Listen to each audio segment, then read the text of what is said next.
Any chance you blokes? The cameraman up there did that for a joke. Did you do that for a laugh? Just sort of made this a bit of a dodgy chair. Very funny. Blokes, yeah, everyone have a laugh. John, was that your most complete performance?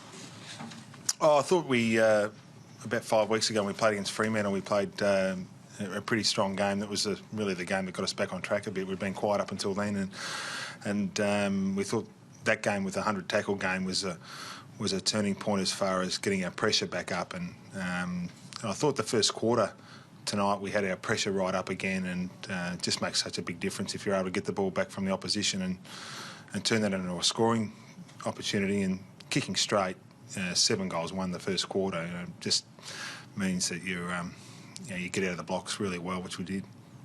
Did you think the field kicking and general disposal was a lot better than it has been? Yeah. I mean, I did, but it's sort of you kick straight, and it's sort of it always looks a lot cleaner. Probably sick of being asked about Buddy, and it's happened a lot. Press conferences, car crashes, but it makes it all worthwhile tonight when you see him out there for the way he went about.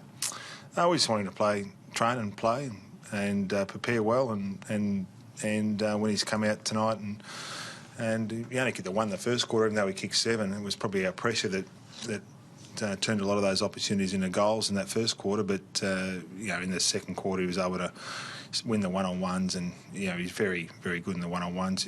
He's hard to beat. Do you think he's benefited from having Kurt alongside? Yeah, maybe. I think that Kurt's is a different forward, and that's probably a good thing. And the mix, they've all got something a bit different, which is important. John, what was your assessment of the Annabury early collision? I had a look at it, and I guess the question I'd ask is, what else was he supposed to do?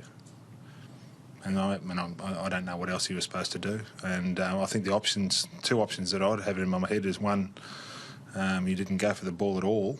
And I think you don't want to encourage that. And the second one, he goes head first as well, and I wouldn't want to encourage that either. So I just don't know what the other options are.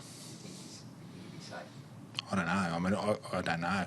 I just don't know what the other options would be. Do you think there's clarity there, like as a coach, that you're looking at that tape and showing your players? Yeah, well, I do. I think there is. I mean, clearly my assessment of you is he's a ball player. He's going the ball, but you need to also do that with method. And if he goes in head first as well, it's 2 heads hitting each other. No one wants that. Did you feel for Malcheski? It seemed like an accident, and it was a fairly big incident in the game. He said he didn't see him, so I didn't speak to him until after the game. He said he just didn't see the umpire. I don't feel for the Malcheski as much as what I feel for the umpire.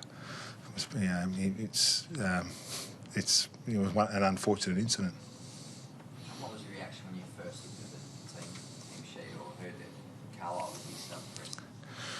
I was probably asked about that before the game when the team sheets were put in, and unless you're inside the opposition camp, you don't really know whether it was for Bell Chambers, who's coming off a shorter preparation, or not. We've had those discussions ourselves, and the reality was the game wasn't won because Carlisle was a sub, and I think we've just got to be mindful of that. And unless you know the reasons why internally, you can only guess. And we've had discussions. We've had Goodsey in a short preparation start as sub and different things to bring players back, and we were able to get off to a really, really good start. So I don't think it came into it.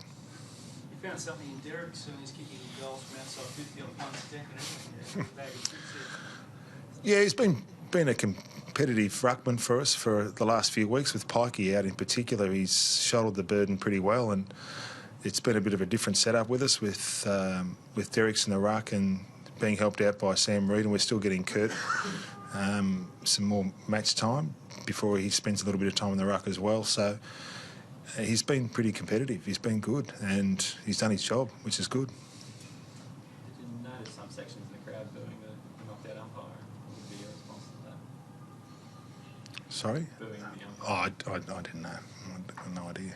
I didn't notice. How's that forward spacing sort of going to work for the rest of the season? John seemed to be a lot better sort of tonight. A bit of a work in progress. A lot better? Yeah, A lot better than a lot better tonight when? compared to, I suppose, at the start of the season.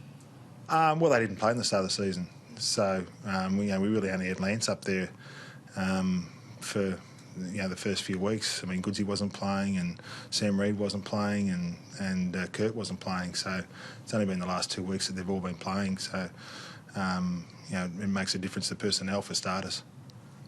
What's your plan over the week? We'll give a couple of days off now. We'll give 3 or 4 days off, and then we've got the Thursday night against Geelong at the SCG, which we're really looking forward to, and that's Thursday week, so we don't get the full.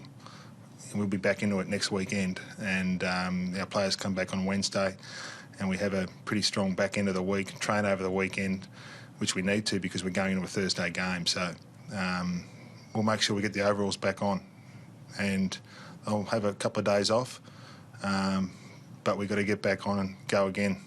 We're a bit disappointed in last year.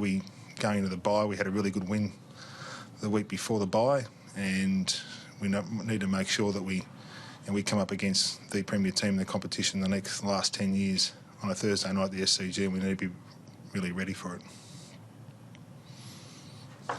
Thanks. Thank you.